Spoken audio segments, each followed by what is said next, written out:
देखिए बहुत सारे पीसीबी बोर्ड में ये जो डिवाइडर पॉइंट है, इसके और एमसीयू के बीच में आपको यहाँ पे रजिस्टर देखने को मिलता है। यहाँ पे आपको रजिस्टर मिलेगा। तो समझते क्या है कि R1 के पोजीशन पे सेंसर लगा हुआ है। अगर किसी वजह से अगर ये सेंसर ख़राब हो जाए तो वैसे कंडीशन पे आपको सेंसर के पॉइंट पे 5 वोल्ट या उससे के आसपास वोल्टेज देखने को मिल रहा है। सपोज़ 4.5 वोल्ट, 5 वोल्ट, इस तरह का अगर वोल्टेज सेंसर के पॉइंट पे दिख रहा है, मतलब कुछ ना कुछ दिक्कत है। ठीक है। या कभी कभी क्या होता है, अगर ये रजिस्टर ख़राब हो जाए तो यहाँ का वोल्टेज जो एमसीयू के पास नहीं पहुँचता है, तो वैसे में क्या होता है, एमसीयू को पता नहीं चलता है कि रूम का टेम्परेचर कितना है, तो वैसे में सेंसर का प्रॉब्लम आता है। अगर ये R2 के पोजीशन पे जो रजिस्टर लगा हुआ है, अगर ये रजिस्टर ख़राब हो जाए तो वैसे कंडीशन पे भी ये प्रॉब्लम आता है। कभी कभी कस्टमर कंप्लेन इस तरह का आ रहा है कि पहले एसी मेरा बहुत अच्छा कूलिंग कर रहा था, अभी कूलिंग उतना अच्छा नहीं कर रहा है, तो वैसे कंडीशन पे भी सेंसर का प्रॉब्लम होता है। क्योंकि क्या होता है, सेंसर ख़राब, क्योंकि सेंसर एक तरह का रजिस्टर है। अब रजिस्टर ख़राब होने का दो तरीका है। सपोज 10 किलो ओम का रजिस्टर है, ख़राब होने पे उसका वैल्यू 15 किलो ओम हो गया। दूसरा है कि 10 किलो ओम का सेंसर है, ख़राब होने पे उसका वैल्यू 100 किलो ओम हो गया। अगर 100 किलो ओम आ रहा है तो वैसे में सेंसर का एरर आ गया।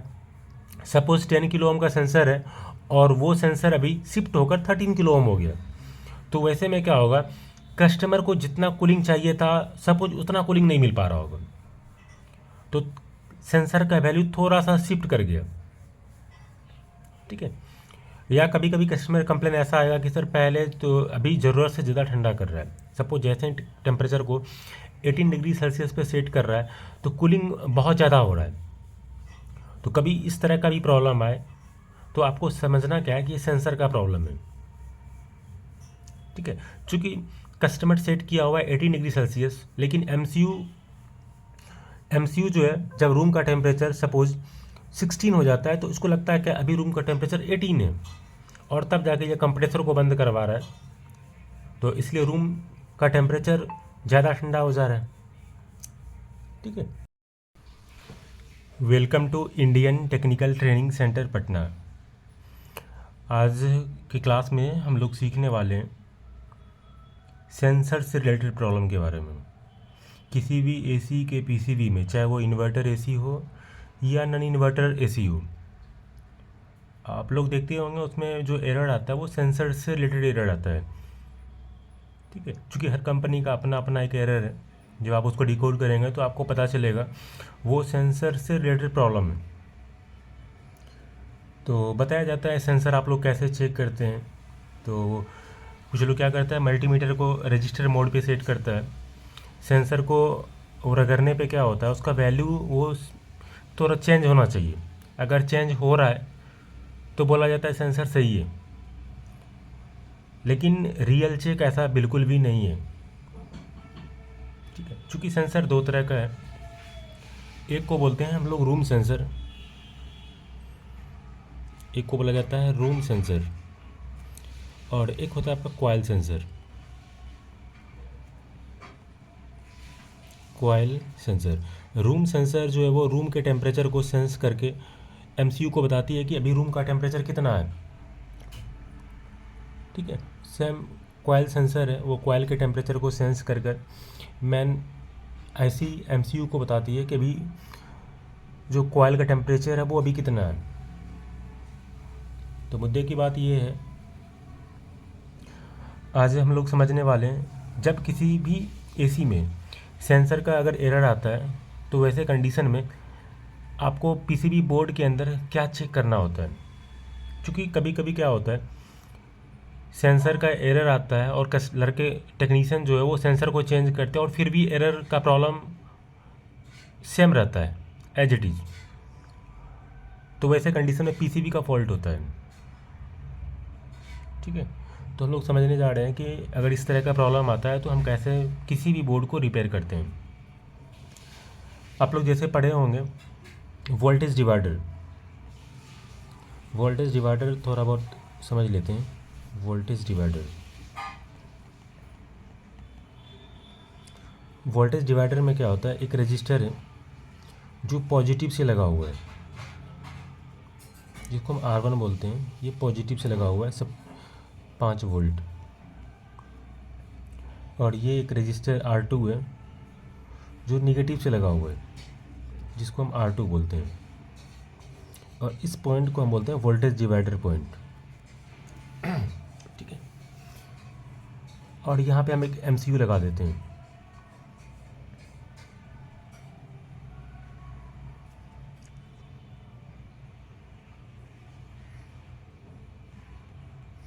ये आपका MCU है। तो इसमें आप क्या देख रहे हैं, पॉजिटिव से एक रजिस्टर लगा हुआ है, निगेटिव से एक रजिस्टर लगा हुआ है। ये वोल्टेज डिवाइडर का काम कर रहा है और ये वोल्टेज डिवाइडर MCU के पिन पे जा रहा है। अब चूँकि देखिए रजिस्टर तो R1 पोजीशन पे भी है और R2 पोजीशन पे भी है। सेंसर भी एक तरह का रजिस्टर है, लेकिन वो वेरिएबल रजिस्टर है, वो टेम्परेचर पे डिपेंड करता है रजिस्टर का वैल्यू कितना है। तो किसी भी बोर्ड में आप देखेंगे या तो R1 के पोजीशन पे सेंसर रह सकता है, चाहे तो वो R2 के पोजीशन पे सेंसर रह सकता है, डिपेंड करता है बोर्ड पे। अगर मान लेते हैं यहाँ पे सपोज 10 किलो ओम का कोई सेंसर है और ये 10 किलो ओम का कोई रजिस्टर है, तो इसके अकॉर्डिंग वोल्टेज डिवाइडर के अकॉर्डिंग एक फॉर्मूला होता है, V output is equal to V input into R2 by R1 plus R2। ये आपका V आउटपुट हो गया, ये V इनपुट है, ये R1 है, ये R2 है। इस फार्मूला के अकॉर्डिंग अभी यहाँ पे जो वोल्टेज है वो 2.5 वोल्ट है। कहने का सेंस है जब यहाँ 10 किलो ओम का रजिस्टर लगा हुआ है और ये भी 10 किलो ओम का है, उस समय यहाँ पे वोल्टेज जो MCU के इस पिन पे वोल्टेज जो 2.5 वोल्ट पहुँच रहा है। तो चूँकि MCU के अंदर प्रोग्रामिंग रहता है, तो ये समझ रहा है कि अभी 2.5 वोल्ट आएगा, तो अभी मेरे रूम का टेम्परेचर कितना रहा होगा। जैसे जैसे रूम का टेम्परेचर चेंज होगा, कंप्रेसर चलेगा, रूम का टेम्परेचर चेंज होगा, जिससे क्या होगा, सेंसर का वैल्यू चेंज होगा। अभी मान लेते हैं कि R1 के पोजीशन पे सेंसर लगा हुआ है, तो यहाँ के रजिस्टर में चेंजिंग आएगा। सपोज अब ये रजिस्टर वैल्यू जो है वो सपोज 8K हो गया, तो इसके अकॉर्डिंग यहाँ पे वोल्टेज में कुछ ना कुछ चेंजिंग आएगा। जो भी चेंजिंग आएगा वो चेंजिंग ये सेंस करेगा, MCU सेंस करेगा, तो MCU को लगेगा अब रूम का टेम्परेचर इतना हो चुका है। कस्टमर रिमोट से जितना भी सेट किया होगा कि अभी कस्टमर सेट किया रूम को कि चलो रूम का टेम्परेचर जो है 16 होना चाहिए, लेकिन सपोज रूम का टेम्परेचर अभी सपोज 25 है। चूँकि कस्टमर को 16 चाहिए लेकिन रूम का टेम्परेचर 25 है, तो कस्टमर सेट कर दिया, AC चलना स्टार्ट हुआ। AC जैसे चलना स्टार्ट हुआ तो रूम ठंडा होना स्टार्ट हुआ और रूम का टेम्परेचर, रूम सेंसर जो है वो बार बार क्या हुआ, चूँकि यहाँ पे वोल्टेज चेंजिंग करके इसको बता रहा है कि अभी रूम का टेम्परेचर कितना है।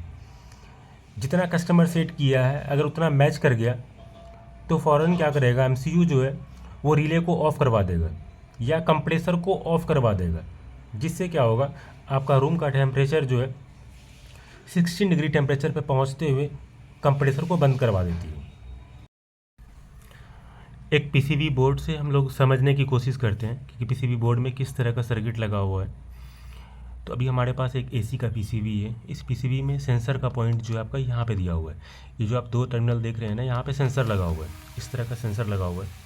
ठीक है, ये आप जो देख रहे हैं ये आपका सेंसर लगा हुआ है। तो हम समझते हैं कि ये सेंसर जो है किस तरह से लगा हुआ है। ठीक है, तो देखिए ये सेंसर का पॉइंट है। अगर हम इसको ट्रेसिंग करते हैं तो इसमें हम लोग सबसे पहले देखते क्या है कि या तो इस टर्मिनल पे प्लस होगा, या तो इस टर्मिनल प्लस हो सकता है, या तो इस पे माइनस हो सकता है, या तो इस पे माइनस हो सकता है। तो बोर्ड के अंदर जो हम पहले मल्टीमीटर को बीप मोड पे सेट कर लेते हैं। ठीक है, और ये आपका निगेटिव है, यहाँ कैपेसिटर लगा हुआ है, तो कैपेसिटर के पास यहाँ आपका निगेटिव लगा हुआ है। तो निगेटिव से हम एक बार चेक कर लेते हैं कहाँ बीप मार रहा है। यहाँ कोई बीप का आवाज़ नहीं है। एक बार यहाँ समझ रहे हैं, यहाँ देखिए बीप का आवाज़, मतलब सेंसर के इस टर्मिनल पे अभी जो है वो निगेटिव है। ठीक है, निगेटिव के से ये सेंसर लगा हुआ है। ठीक है, निगेटिव से यहाँ सेंसर लगा हुआ है। अब सेंसर का जो दूसरा टर्मिनल है, दूसरे टर्मिनल को समझते हैं ये कहाँ जा रहा है। तो सेंसर का दूसरा टर्मिनल यहाँ पे लगा हुआ है। अगर यहाँ से हम ट्रेसिंग करें तो यहाँ से आपको दिख रहा होगा, देखिए इस तरह से जंपर लगा हुआ है, जंपर वायर लग के यहाँ पहुँच गया है। और यहाँ से यहाँ एक रजिस्टर लगा हुआ है, R5 का रजिस्टर लगा हुआ है। और R5 के रजिस्टर से होते हुए यहाँ से देखिए 2 ट्रैक गया हुआ है। एक ट्रैक तो MCU के पास गया हुआ है।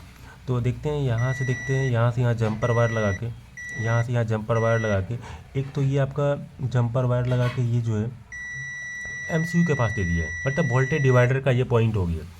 वोल्टेज डिवाइडर पे जो भी वोल्टेज बनेगा वो इधर से होते हुए वो सीधे MCU को बता देगा कि देखिए अभी जो है सेंसर, अभी जो है आपके वोल्टेज डिवाइडर के पॉइंट पे कितना वोल्ट बना हुआ है। तो ये तो निगेटिव से लगा हुआ है सेंसर। अब देखते हैं पॉजिटिव से जो है कौन सा रजिस्टर लगा हुआ है। तो अभी हम देख रहे थे क्या, ये जो सेंसर है वो यहाँ से होते हुए यहाँ जंपर वायर पे पहुँच गया था, जंपर वायर से रजिस्टर होते हुए यहाँ आया था और यहाँ पे देखिए दो भाग में बट गया था। अब दूसरा देखते हैं ये कहाँ जा रहा है, तो यहाँ से होते हुए देखिए इस टर्मिनल पे आ गया और यहाँ से यहाँ एक रजिस्टर लगा हुआ है। रजिस्टर लग के जो है वो आप देख रहे हैं यहाँ से यहाँ होके ये एक डायोड लगा हुआ है, ठीक है, जीना डायोड लगा हुआ है। जीना डायोड होते हुए ये पॉजिटिव वोल्ट आपका, ये जीना डायोड होते हुए अब देख रहे हैं ये पॉजिटिव वोल्ट यहाँ पहुँच रहा है, यहाँ से यहाँ आ रहा है और ये देखिए कैपेसिटर के पॉजिटिव टर्मिनल से लगा हुआ है, ठीक है। और चूँकि यहाँ पे लगा हुआ है 7805, मतलब यहाँ पे 5 वोल्ट बन रहा है। 5 वोल्ट पे क्या किया है, यहाँ पे 5 वोल्ट पे एक जीना डायोड लगाए हुए हैं। जीना डायोड लगा के एक रजिस्टर के हेल्प से ये पॉजिटिव वोल्ट लगाए हुए हैं। तो हम इसके हेल्प से एक डायग्राम बनाते हैं। इस PCB बोर्ड के अकॉर्डिंग हम डायग्राम बना रहे हैं कि PCB बोर्ड में जो है वो डायग्राम किस तरह का है। देखिए ये आपका सेंसर का पॉइंट है, ठीक है, ये सेंसर का पॉइंट है। तो यहाँ पे एक हम रजिस्टर टाइप का लगा रहे हैं, चूँकि ये सेंसर है ये लगा दिए। और चूँकि यहाँ पे तो निगेटिव है, यहाँ पे निगेटिव बना दिए। यहाँ से अभी आप क्या देखे थे, यहाँ से एक जंपर पे गया था और यहाँ से एक रजिस्टर लगा हुआ था। रजिस्टर लगने में 2 भाग में बट रहा था। तो यहाँ से हम देख रहे हैं क्या, यहाँ से एक रजिस्टर लग गया था, इस तरह से रजिस्टर लगा हुआ था और रजिस्टर लगने के बाद यहाँ 2 भाग में बटा था। एक तो चला गया था ये MCU के पास। तो ये मान लेते हैं कि ये मेरा MCU है, मेन IC है, ठीक है। चूँकि इसके अंदर में प्रोग्रामिंग रहता है कि कितना वोल्ट किस पिन पे मिल रहा है, तो आपको क्या समझना है, रूम का टेम्परेचर कितना रहा होगा, ये सब कुछ जो है वो हैंडल करता है कि अभी रूम का टेम्परेचर कितना है। टेम्परेचर के अकॉर्डिंग वोल्टेज में चेंजिंग आता है, तो वो वोल्टेज वो सेंस करके आती है। और यहाँ से आपको देखिए क्या थे, एक और रजिस्टर लगा दिया था, ये एक और रजिस्टर लगा दिया। और ये रजिस्टर लगाने के बाद इस तरह का आपका जीना डायोड लगा दिया और जीना डायोड लगाने के बाद यहाँ पे आपका 5 वोल्ट दे दिया, ठीक है। अब देखिए पॉजिटिव से ये रजिस्टर लगा हुआ है, ठीक है। एक बार फिर से डायग्राम देख लेते हैं हम लोग किस तरह से बना हुआ है। ये आपका सेंसर का टर्मिनल है, यहाँ पे निगेटिव डायोड आ रहा है, यहाँ से पॉजिटिव यहाँ सॉरी इस पॉइंट से देखते हैं तो यहाँ से जंपर पे गया, जंपर लगने के बाद ये एक रजिस्टर पे गया हुआ है। रजिस्टर के बाद 2 भाग में बटा है, तो रजिस्टर के बाद जो है ये 2 भाग में बटा है। एक तो MCU में गया है, एक रजिस्टर होते हुए जो है आपको प्लस टर्मिनल पे गया है। तो डायग्राम ठीक है। तो अभी हम लोग समझ रहे हैं क्या, पॉजिटिव से ये रजिस्टर लगा हुआ है, इसको हम इसका नाम दे दिया हम R1। और निगेटिव से ये दोनों रजिस्टर लगा हुआ है, इसको हम बोल दिए R2। तो ये मेरा वोल्टेज डिवाइडर पॉइंट हो गया और ये वोल्टेज डिवाइडर पॉइंट जो है वो MCU से लगा हुआ है। जैसे ही यहाँ वोल्टेज में चेंजिंग आएगा, चूँकि रूम का टेम्परेचर जब चेंज होगा तो ये सेंसर का वोल्ट रीडिंग भी चेंज होगा, सेंसर का वैल्यू भी चेंज होगा। जब सेंसर का वैल्यू चेंज होगा तो कहने का मतलब ये R2 है, चूँकि निगेटिव से लगा हुआ रजिस्टर जो R2 कहलाता है। जब R2 में चेंजिंग आएगा, तो V आउटपुट में भी चेंजिंग आएगा, इसको बोलते हैं V आउटपुट। इसमें चेंजिंग आएगा, जब इसमें चेंजिंग आएगा तो MCU को लग जाएगा अभी रूम का टेम्परेचर क्या रहा होगा। तो हम लोग क्या देख रहे हैं, तो अगर हम लोग क्या देख रहे हैं कि मान लेते हैं क्या कभी भी सेंसर का प्रॉब्लम आ रहा है, आप सेंसर को चेंज कर दिए फिर भी वापस जो है वो सेंसर का प्रॉब्लम अभी भी बना हुआ है। तो वैसे कंडीशन में अगर ये रजिस्टर ख़राब हो गया, सपोज ये रजिस्टर जो है सपोज 1 किलो ओम का रजिस्टर है और ये ख़राब होकर 10 किलो ओम हो गया या 20 किलो ओम हो गया, वैसे में क्या होगा, ये निगेटिव जो वो सही से यहाँ नहीं आ पाएगा, ठीक है। तो यहाँ पे चूँकि वोल्टेज अनवांटेड आ जाएगा, वोल्टेज जितना रहना चाहिए उतना नहीं आएगा। तो इसको चूँकि इसको समझ में आएगा कि चलो भाई अभी तो रूम का टेम्परेचर इतना रहा होगा इसके अकॉर्डिंग, तो वो कंप्रेसर को चलने नहीं देगा। चाहे वो ये रजिस्टर ख़राब हो जाए, चाहे वो जीरो डायोड ख़राब हो जाए, तो वैसे कंडीशन पे भी आपके पीसीबी बोर्ड के अंदर जो है वो सेंसर का प्रॉब्लम कंटिन्यू बना हुआ रहेगा। तो आपको, अगर आप किसी सपोज़ कोई टेक्नीशियन है अगर आप एसी रिपेयर करते हैं, सेंसर को चेंज करने के बाद भी अगर एरर सेम रह जाता है, तो वैसे कंडीशन में आपको ये रजिस्टर, ये जीरो डायोड और यहाँ 5 वोल्ट 7805 से यहाँ 5 वोल्ट आ रहा है, अगर 7805 ख़राब हो जाएगा तो वैसे कंडीशन में भी 5 वोल्ट इसके पास नहीं आएगा और तब भी ये सेंसर का प्रॉब्लम शो करेगा। तो आपको पीसीबी बोर्ड के अंदर ये सारा चीज़ आपको चेक करना पड़ेगा, ठीक है।